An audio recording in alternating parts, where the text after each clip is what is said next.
мало объектов и меньше объектов, чем в городе и в степи. У меня все же маршруты разработаны по степи. Вот говорили про легенды, про предания. Так что вот здесь маршрут Майкоп, ряд Майкоп, Кабхабы нужно. Был один такой случай. Да, это археологический, да. В 1989 году по Адыгее проходила шелковый путь экспедиции. И японскую группу я возил в Шавьяновский район.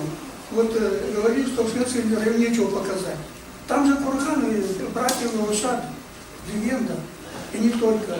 Там раскопали один из самых больших могил вообще, которые когда-либо найдены вообще на Кавказе. Это Кабхабский курган. Это, представьте себе могильную яму длиной 13 метров, шириной 7 метров, глубиной более 2 метров. И шатер над ямой вот этой конструкции. И Улябские курганы, они еще живые, они стоят вот на окраине аула. Вот здесь раскопки 1982 года. Как раз вот эти, даже Лесков хотел один из этих курганов сделать памятник под открытым небом, музеем.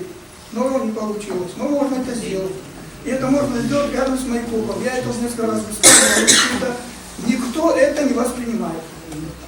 Выезжаем в сторону Георгиевки. Контроль поднимаемся на гору, с левой стороны, курганная группа, городище, святилище, целая группа памятников археологии. Компактно все. А оттуда видно Майкоп как на ладони. Красотища. Почему там не сделать тоже смотровую площадку вот с этими объектами? Вот она. Вот, посмотрите вот на эту могильную яму. Там 4 лошади в дальнем углу. Повозка была. Конечно. Даже вот несколько лет назад из Турции приезжали отели с турецкими корреспондентами, я их возил в Уляп. Им хотелось посмотреть на улябские курганы. И все это сфотографировали, я рассказал вот историю этих курганов. И через некоторое время я получил, в общем, бандероли из Турции, несколько журнал прислали. Репортаж великолепный. Вот. И другой маршрут. Майкоп Тахтамбай.